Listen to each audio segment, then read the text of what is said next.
Recording progress. Good morning, everyone.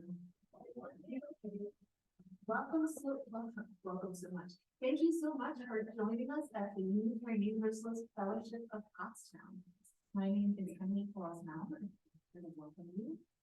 And I'm also opening up my script right now, so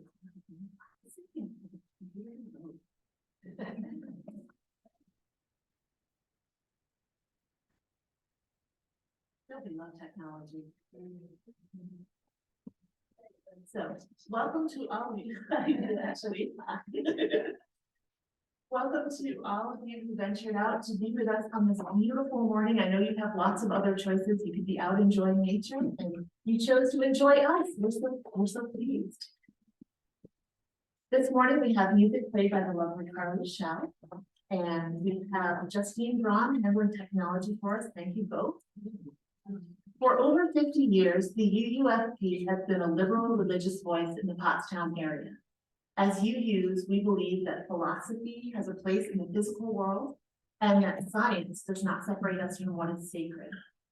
We believe that one of the ways we honor the past is by learning from it rather than repeating it. We believe that there are plenty of lessons to learn from tradition and plenty of new questions to explore. But perhaps most importantly, we believe that no one is outside the circle of justice and compassion. We hope that your spirit and your heart and your mind are nourished as we commit ourselves once again to the roots that hold us close and the wings that set us free. We come together this Sunday morning, every Sunday morning, not because we share a creed, but because we share a promise. We promise one another to support each other on our spiritual journeys. Our services are very different each week, but the loving kindness you'll find in these rooms is always the same. So whoever you are, wherever you are, whoever you love, we are so glad you came to join us today. And now we have a moment for announcements. If anyone has an announcement for the UUFP, please come on up, use the microphone, and remember to introduce yourself.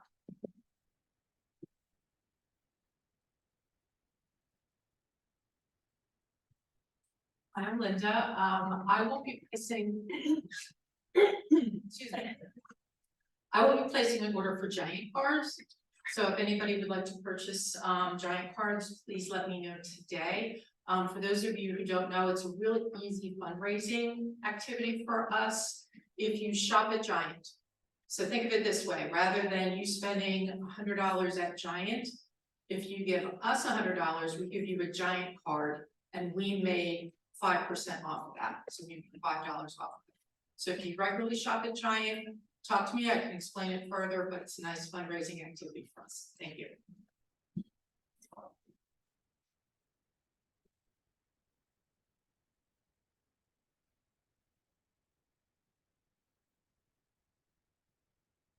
Hi, my name is Diane Evans. I'm the high priestess of a local coven. And we are holding a ritual next Saturday at Ironstone Park, just off the Manatawny. It's at 141 Gristmill Road. The address is actually Boyertown. It's a blessing of the waters, which I know is something that you have a long history of. We wanted to invite the congregation, and we're all welcome to come. Children are welcome. And we gather at 10 to start the day. There will be singing practice around 11, then lunch, and then drumming practice, and then the gather before the main ritual is at 2:30. So if you can come at 10, wonderful. If you can only make it for the main ritual at 2:30, that's fine. The ritual will take maybe an hour, probably a little less. We'll start that at 3 o'clock on the dot. And then afterwards, there will be time for socialization and just, grounding and just listening. So we would very much like anyone, all of you who want to be there and to join us, we would be very, very pleased for you to be there. There are physical invitations with the information on the chair next to the door to the left as you leave the sanctuary. So thank you very much for your time. And I'm really happy to be here with you all today.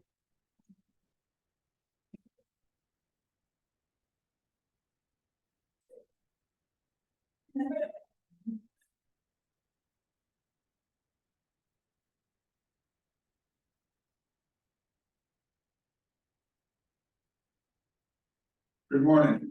It's great to be here this morning. Our call to worship this morning, it comes from Terrence McKenna, who writes, quote, "We have to create culture. Don't watch TV, don't read magazines, don't even listen to NPR.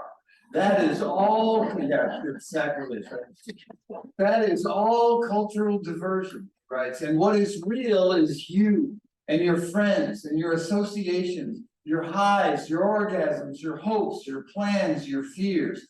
And we're told, no, we're unimportant, we're peripheral. Get a degree, get a job, get a this, get a that, and then you're a player. You don't want to even play in that game. You want to reclaim your mind and get it out of the hands of the cultural engineers who want to turn you into a half-baked moron consuming all this trash that's being manufactured out of the bones of a dying world." End quote. Tell us how you really feel, Terrence. All right.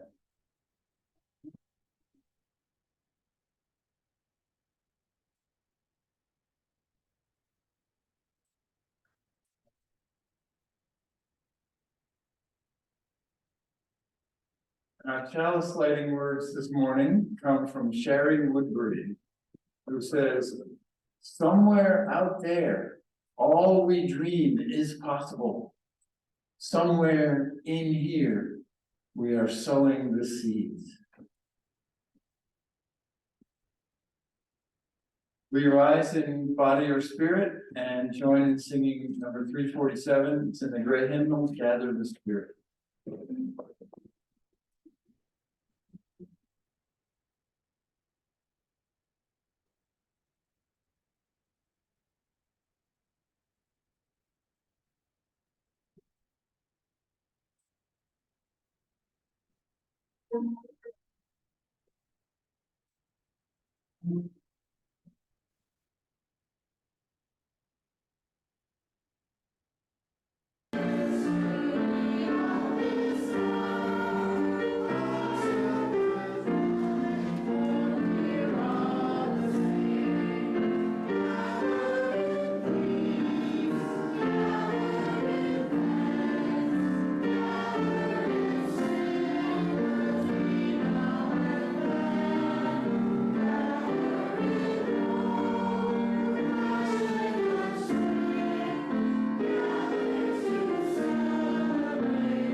I want to tell you the story of my last name, and I usually do this with my spouse because it's our story more than it's my story.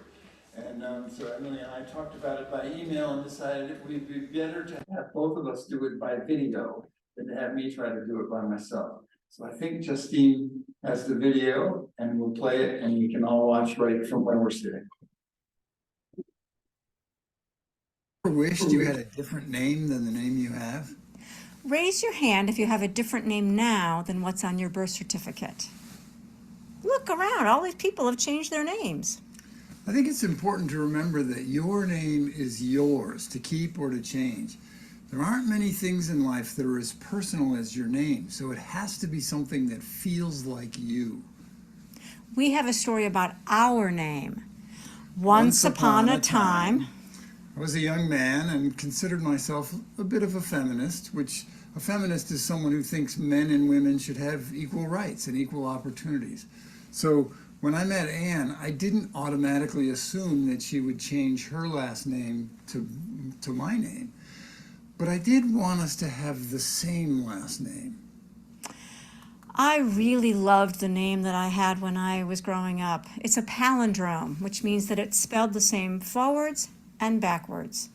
And my family was really proud of that name and had a certain amount of prestige in the area where I grew up. And I thought that prestige was a kind of baggage. It's a good kind of baggage, but sometimes names carry stuff with them that I didn't necessarily want to take on from our ancestors. So I had an idea. What if we made up a new name, something meaningful, a name that would symbolize this new family that the two of us were creating together? If we did that, it had to sound like a regular name, not something really hippy-dippy like Rainbow or Moon Unit. And we had lots of draft names. I think we actually considered Rainbow also, but We probably did. Sunsea is the one that I remember. And we finally settled on Stillwater, which I really like because it is a traditional name, and we both have a little bit of that ancestry in us as well. Mm-hmm. And after all these years, it just feels like our name now. We don't really think about it too much.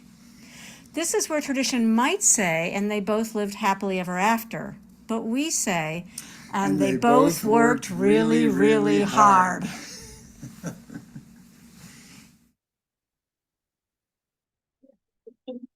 Very thrilled to be standing up here.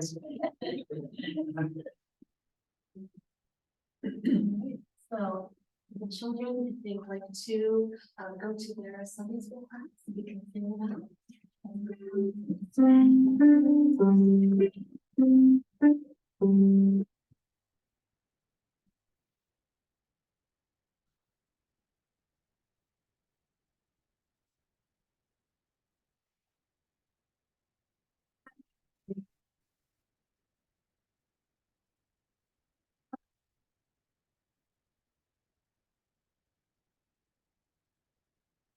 So this morning, when I was thinking about words for the offering, I went and looked at a bunch of different websites that talked about words for the offering. And one of the things that they said that really struck me was that, of course, every institution needs finances. But one of the reasons we choose to give, where we choose to give, is in order to help the causes and the people that we believe in. And so this morning's offering, we are helping and creating what's right here on the outside. Oh, it's not on the outside of our children's service anymore. Nurturing diversity and nurturing spiritual journeys and creating community. And really, that's what the offering is about this morning, supporting this community that we all love. So it's time to pass the baskets. And if you're new to the congregation, please feel free to let the basket pass you by, because your presence here is the gift that we need.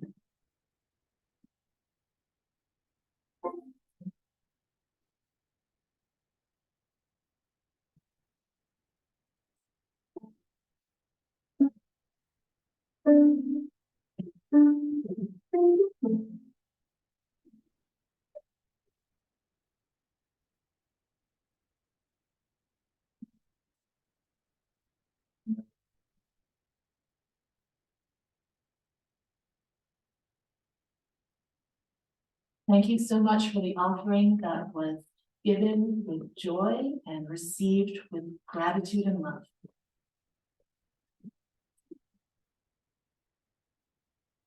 Our reading this morning is actually 3 readings. They're all relatively short, but they're all very much on point. The first comes from Chuck Palahniuk, the author of Fight Club, which there's also a movie of that you may have seen. He writes, "The first step, especially for young people with energy and drive and talent, but not much money, the first step to controlling your world is to control your culture, to model and demonstrate the kind of world you demand to live in, to write the books, make the music, shoot the films, paint the art." Second reading comes from Adrian Rich, who wrote, "My heart is moved by all I cannot save.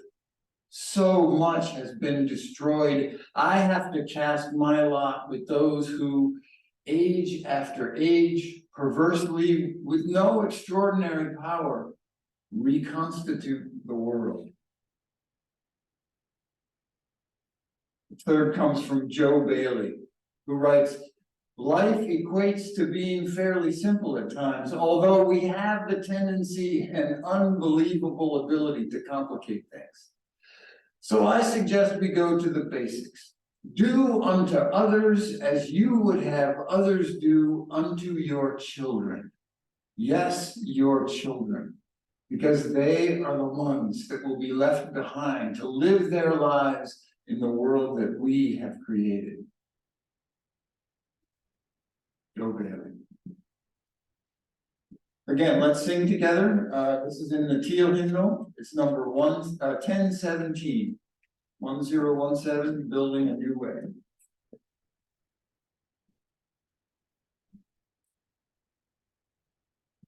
Does everyone have a hymnal? If you don't, where can we find it? Oh, over here. There's some up here.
We also get frustrated.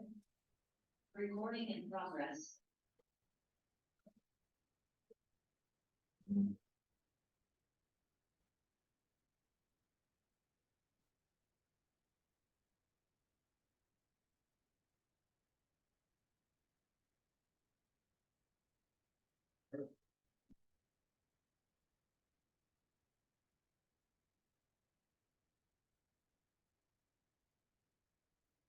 Like people, technology goes to sleep when you're not paying attention. But so.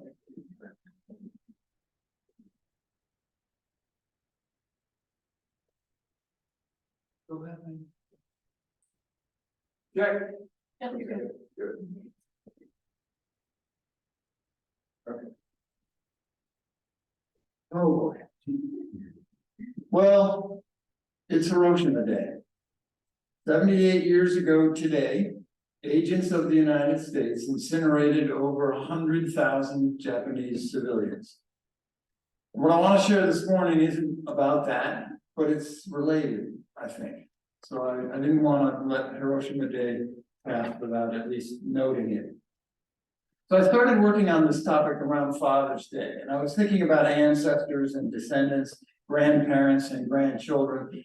And you know, at some point in the last year or so, it became clear to Anne and me that grandchildren are probably not in our future.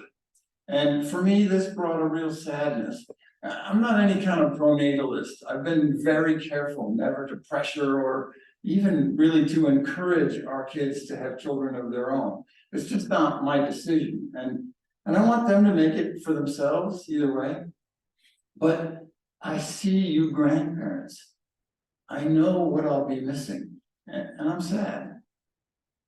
I also know intellectually that what truly matters in this world isn't my grandchildren anyway, but the grandchildren, all of them. Humanity's in a precarious place right now, one where it's no longer really possible to protect my grandchildren unless we repair the world for all the grandchildren. This is my mom with her two great-grandchildren. Only one of them is a genetic descendant of hers. Can you tell which? No, you cannot. And if for even a fraction of a second you thought you could, well, think about that. Our brains have habits, and those habits come from somewhere. That's what I want to talk about this morning. This is my mom's father, my grandfather. He was a good man and a product of his time. He believed deep in his bones that German people are the best. And he kept this detailed hierarchy of ethnicities and racial groups somewhere in his head. I don't actually know how long his ancestors were in North America, but I'm pretty sure they were German. That's part of my heritage. On the other side, my father's father was a genealogist, so we know a lot more about his ancestors. We know they were here a fairly long time. For example, I'm related to the Admiral Dewey, who is known as the hero of Manila Bay for defeating the Spanish Armada during the Spanish-American War. And Grandpa was unhappy that I changed my name when Ann and I got married. So my American heritage from his side goes pretty far back on this continent. My American heritage. Well, every summer on July 4th, most Americans celebrate the victory of plucky pioneer forefathers over the well-regimented armies of an oppressive monarch, right? A victory that we celebrate by blowing stuff up. Well, I really love fireworks. I just do. And I do even knowing that they're a reenactment of exactly what's happening in Ukraine right now. Fireworks are a beautiful and, for me, inspiring way that we glorify what is inherently evil. I can't reconcile these two things, and I still love fireworks. In 1986, I walked from Los Angeles to Washington, D.C. in the Great Peace March for Global Nuclear Disarmament. And along the way, we met and spoke with survivors of the Hiroshima and Nagasaki bombings. In Japanese, those survivors are called hibakusha. The injuries and trauma they suffered and the things they witnessed are just indescribable. This, too, is part of my American heritage. My American heritage. Well, back in 2008, I took a test of implicit bias. You can too. And when I did, I discovered that in spite of all my enlightened efforts at treating people all the same, my subconscious mind holds a stubborn bias against people of color. Ever since then, I've been looking more critically at my own heritage, especially its origins. Where did white culture come from? How did we get here? Well, after reading this book, I have an answer, or at least a strong clue. I now think the origins of my American heritage are rooted in trauma. We know that families that have endured trauma are more prone to addiction and abuse, neglect, and other kinds of family dysfunctions. Such families often have an unspoken code of conduct that goes, don't talk, don't trust, don't feel, don't remember. Don't talk about the dysfunctions. Don't trust anyone because traumatized people are unpredictable and violent. Don't feel your feelings because they don't matter anyway, and you'll be punished if you express them. And don't remember anything that would undermine the happy family facade, because everyone else is just going to deny it anyway. Have you seen Disney's movie Encanto? Disney got it right with Encanto. This is a family rooted in trauma. We don't talk about Bruno. We work and we fight and we sulk, but we don't talk, trust, feel, or remember.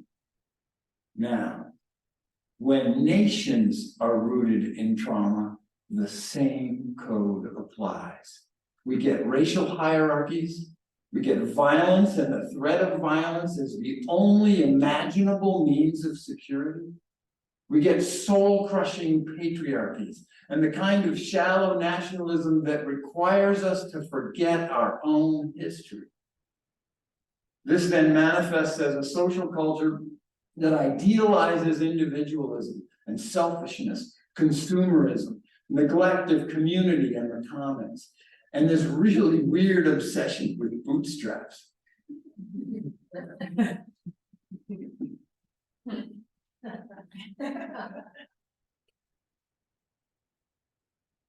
As a physics teacher, I hope I don't need to remind anyone that it's just not possible to pull yourself up by your own bootstraps. So what's this trauma I'm talking about? Imagine for a second what it was like to live in Europe during the Middle Ages. Brutal, ongoing oppression from people who look just like you, with routine torture, wars, famines, plagues, cruel punishments that would be trauma-inducing for us to even imagine today.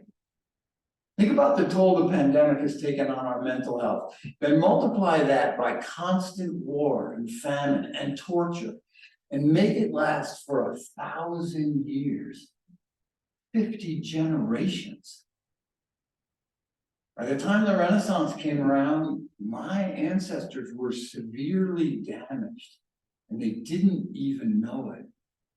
They called it Western civilization. Did you know that until about 1800, a common form of summertime entertainment in Europe and in its colonies was cat burnings? Entire villages would turn out. They'd fill a sack with cats and then burn them alive over a bonfire for the sheer hilarity of it. If that's not mental illness, we were damaged, traumatized, mentally ill, and we've never really addressed it. At this point, you've probably seen or heard this word somewhere. And I think it might be related to how medieval trauma could still affect me today. So I want to tell a little bit about it. Epigenetics is a new, really pioneering branch of molecular genetics. And it's only really been around since the 1990s. So this is our lifetime discovery kind of stuff. So in school, you probably learned about how genes are encoded by DNA and how those gene blueprints determine all your physical features and some mental and emotional features too. But it turns out that's not the whole story. Our genes come with packaging. And for decades, scientists thought that that packaging was inert, that it had no role in our development. But it turns out it plays a fairly active role in regulating gene expression. So genes get turned on or off, or are more or less active based on that packaging and how it's arranged. And that packaging can be inherited, it can be passed on. That's called epigenetic inheritance, because your genes, the DNA itself, isn't changed much, but its activity is changed in a way that can be passed on. So what does this have to do with trauma?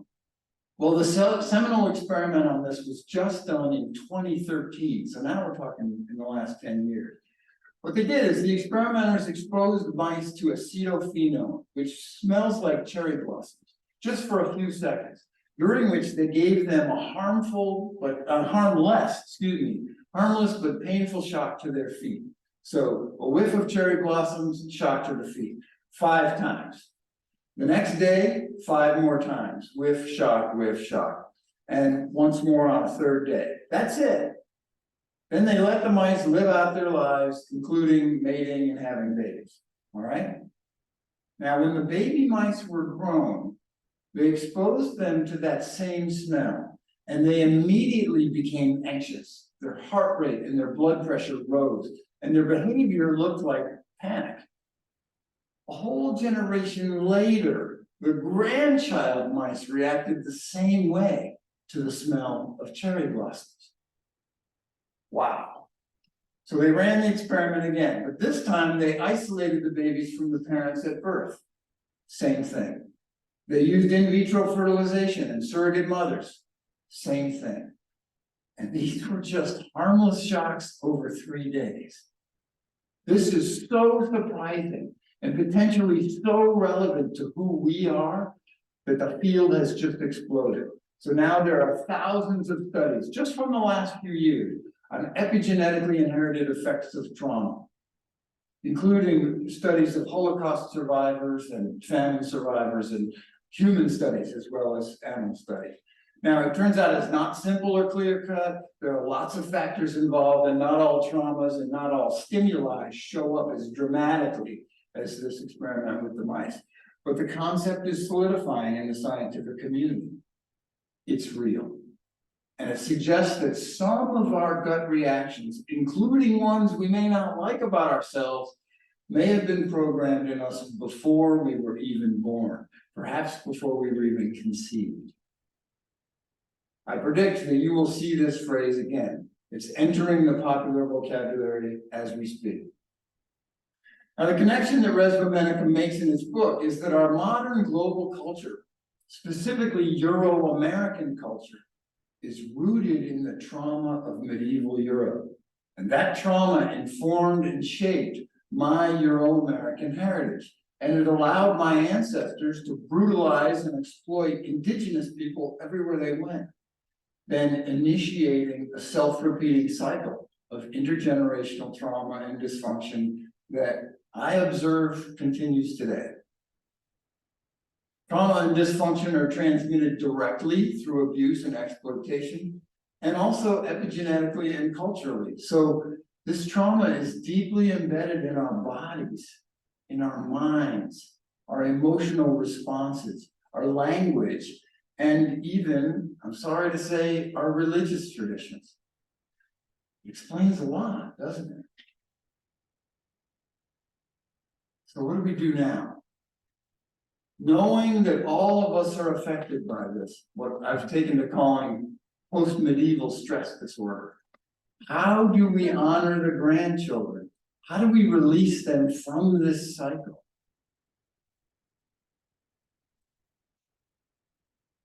Victor is a friend of mine, a Native American activist, but we were summer camp counselors together years and years ago.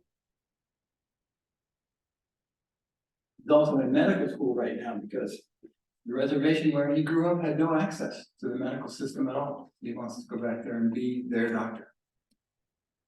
So how do we do this? How do we change? How do we break this cycle? I think we have to carefully examine and, yes, defy our own cultural heritage. Raise your hand if the extreme consumerism around Christmas bothers you in some way. Yeah, keep your hand up if you're still participating in it.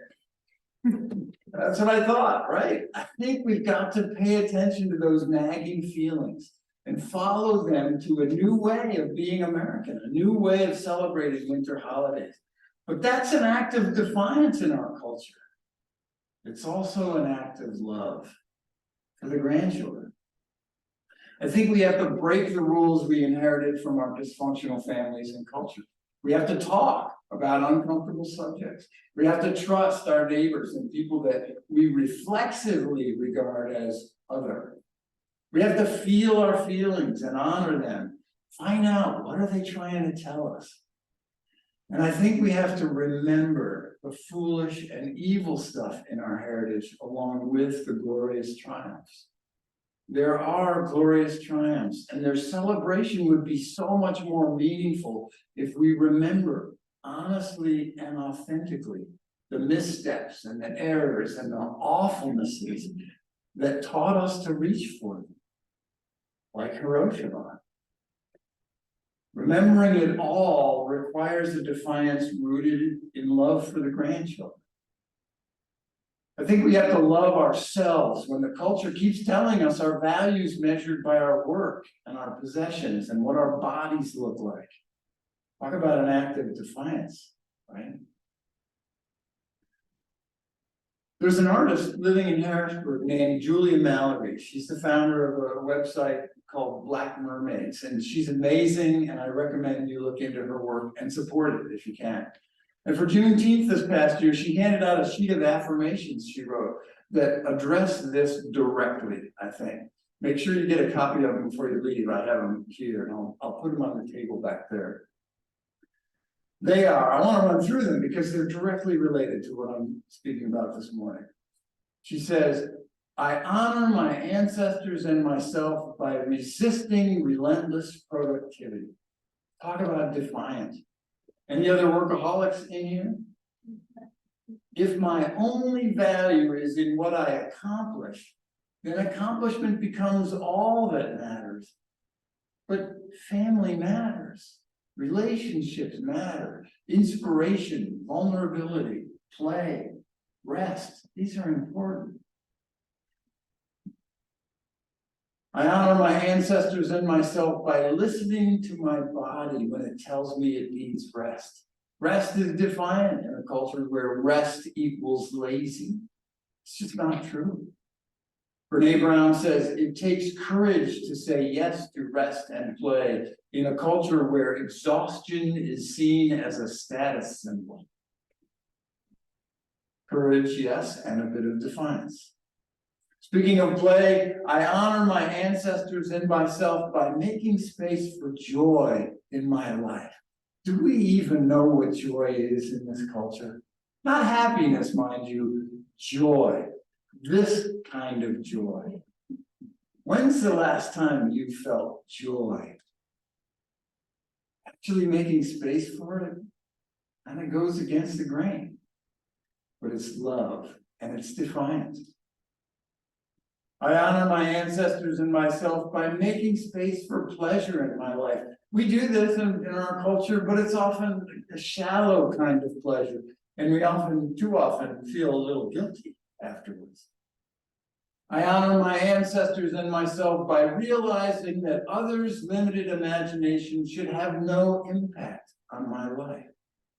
Raise your hand if you have, at some point or other, told a young artist or a musician that maybe they should have a backup plan. Anybody? I'm glad to see so few. Why do I think my cynicism should have any bearing at all on their art career, right? It's their life. They'll figure it out. I know they hear it a lot. I honor my ancestors and myself by recognizing care as a personal, community, and political act. It's so essential to our humanity, but you know, the pay kind of sucks. I honor my ancestors and myself by going where the love is, by being where the love is. Well, we're here this morning, so maybe we're making some progress on those two, but I'll bet we could do a better job of expressing that love. I honor my ancestors and myself by acknowledging that I am already enough. It's radical. by tending to the earth and respecting its natural cycles. We've got a long way to go in this economy. By caring for the youngest and the oldest amongst us, our relentless productivity makes it easier to pay someone else poorly to do this caring. I honor my ancestors and myself by acknowledging that grief work is also freedom work. We don't talk about death. Birth, we go on and on about birth weight and the breathing and the 3 stages and the gender reveal and the tiny little fingers. Let's talk about death. Grieve in community, vulnerably, for as long as it takes. Caring for one another, really. I honor my ancestors and myself by understanding what my work is and doing it. Now here, I don't think Julie is talking about the work we trade for money. She's talking about this inner work of cultural growth and healing, and the outer work of bending the arc toward justice. What is my work? Am I doing it? I honor my ancestors and myself by remembering the past, by taking up space in the present, and building the future. And I have to tell you, Julia Mallory is Black, and these affirmations were not written for people like me, meaning old cisgender white men. Old cis white guys always take up cultural space. I'm doing it right now, right? And everyone else is acculturated to expect us to. So I grayed out the middle part on this last affirmation, because if you're an old cis white guy, you should probably cross that part out. You're probably good on that one. If you're not old, cisgender, white, or male, then you deserve to take and occupy your share of cultural space for the grandchildren.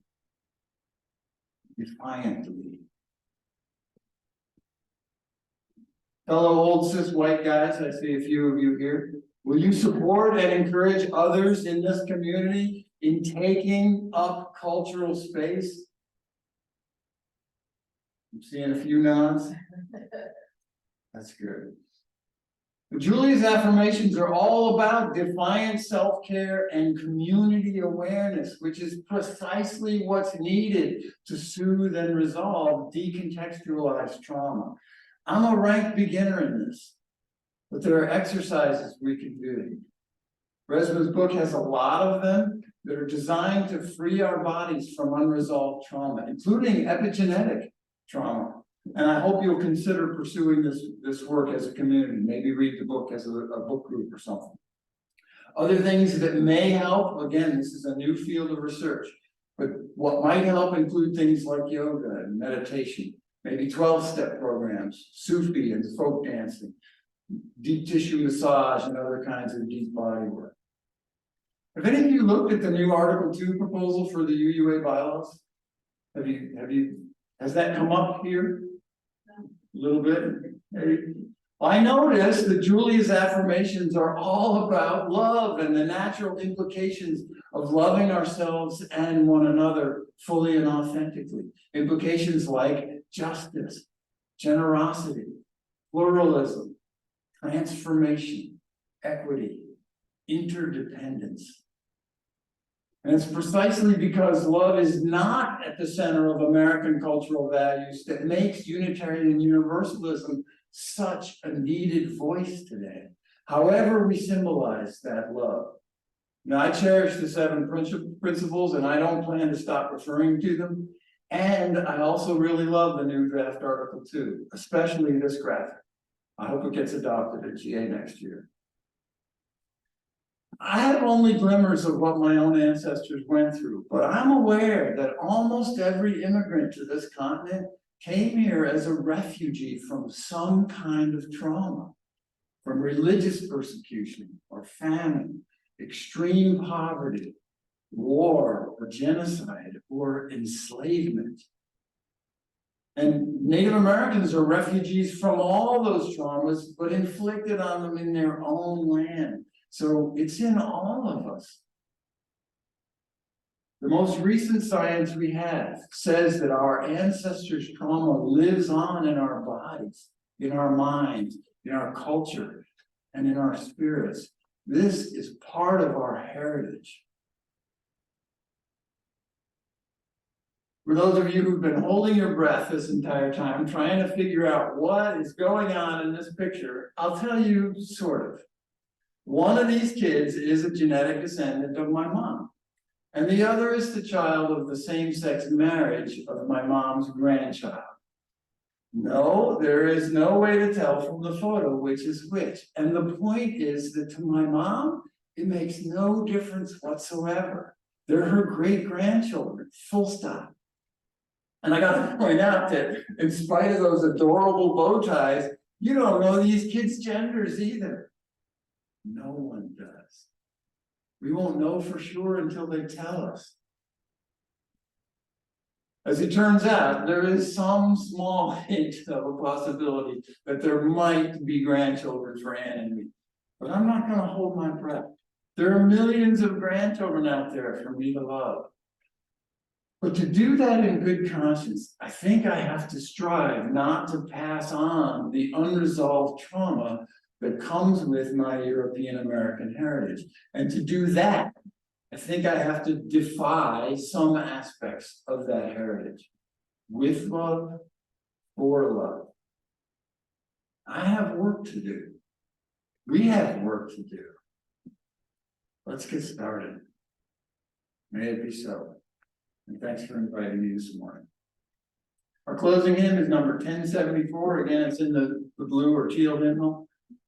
Turn the world around.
Do I know who you are?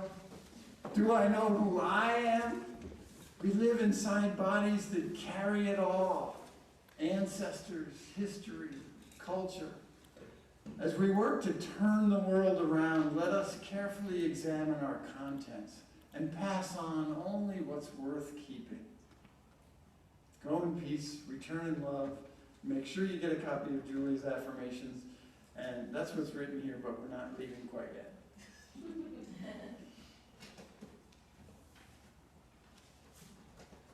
So good morning, everyone. Now is the time where we have a chance to share our joys and our concerns. So if you have, but most of all, we are celebrating the fact that there are people out there who are like us and who are willing to give us a chance and to love us. And we are willing to open our arms to people, and other people are willing to open their arms to us. So for all of these joys and sorrows, and for the joys and sorrows that we hold in our hearts, let's take one moment of silence.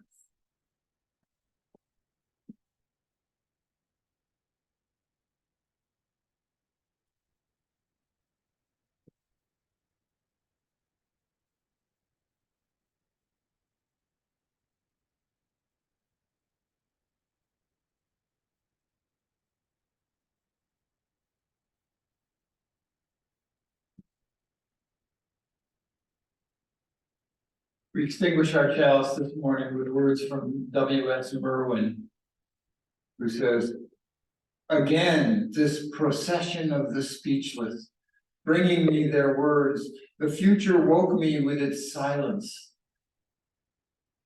I join the procession, an open doorway speaks for me again."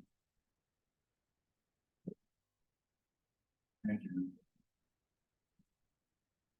Peace and love, everyone.